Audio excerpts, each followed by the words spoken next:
With the first weekend of the MW3 open beta coming to a close, I've gotten a good handful of hours with the game, and after some fluctuating opinions, I think I've come to a pretty decent conclusion. MW3 actually seems like a solid game. What?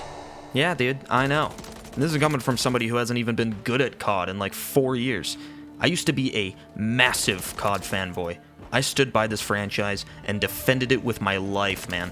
And then slowly, it became really hard for me to defend this game. I was becoming the very thing I swore to destroy. I really didn't like COD. In fact, my hatred for COD was the reason I actually started picking up single-player games like God of War, and I think that's the best decision I've ever made in my life. But COD had just become this absolute sweat fest on maps that just didn't hit the spot. Majority of them are actually comically bad, overflowing with microtransactions, and the striking blow, the ridiculous strength of its skill-based matchmaking. Modern Warfare 2 last year had just kind of picked up everything that made Modern Warfare 2019 so good by the collar, spit in its face and fucking forward past it with a perfect spiral, and it lands in a pile of fresh dog shit. But now, MW3 rolls around. They promise faster movement, higher time to kill, and incredible remasters of the original MW2 maps. And you know what?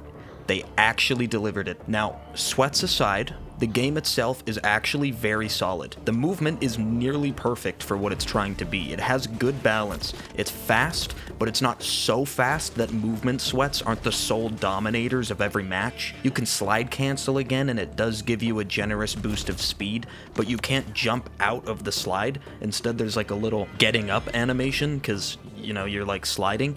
And then there's a very slight delay before you're allowed to start running again. So they've kind of placed the speed of the game in between Modern Warfare 2019 and MW2, which I personally really like. It kind of evens the playing field slightly more to accommodate different playstyles. Now, what I really like about MW3 is the increased time to kill.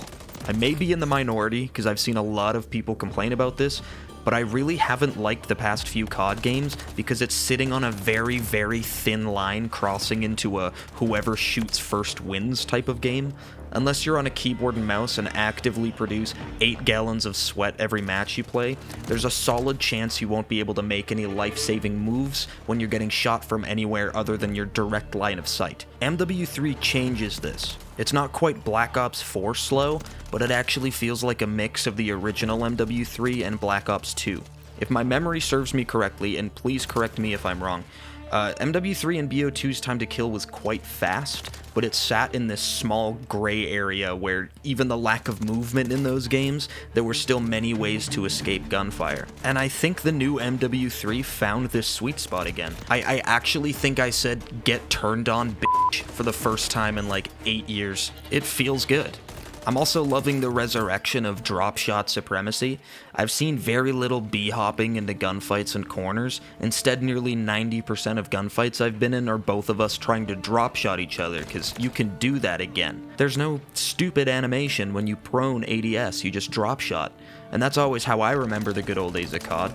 And now it's 2023, and I'm drop-shotting people with an ACR on Favela. Like, how can I not get fired up? I was so terrified that these maps weren't gonna work with how COD plays and feels now, being much faster paced with the more advanced movement, and again, how sweaty it's gotten. But these maps actually play, like, surprisingly well in this game.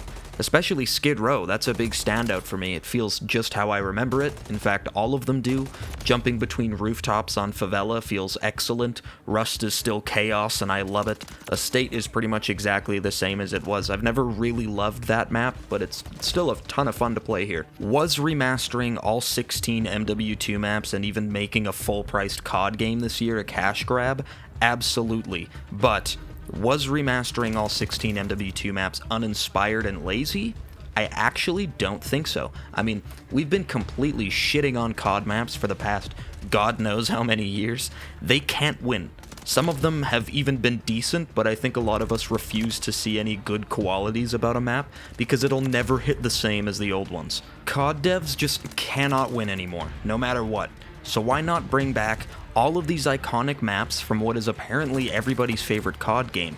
These aren't just some of the greatest COD maps of all time, they're some of the best PvP first-person shooter maps. They are absolutely iconic. And they're all back. All of them. And they're gorgeous. They're very faithful to their source. And they're a ton of fun here.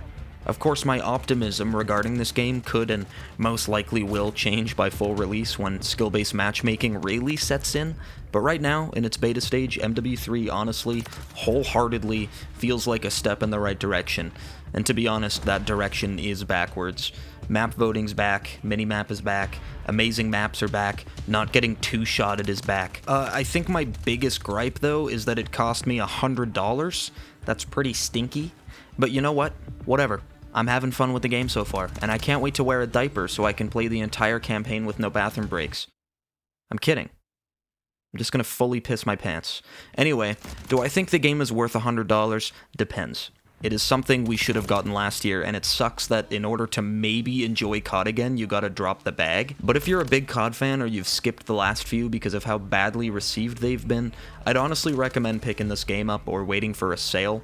I'd say, however you choose to do so, the game is at least worth trying out. It is fun. We'll see what happens for Weekend 2. I'll keep y'all updated. In the meantime, please let me know if you've tried the MW3 beta and what you think about it. If you enjoyed this video, give it a thumbs up. Subscribe too, we're very close to 3K. Big thanks for watching. Take it easy, my friends. I'll see you in the next one.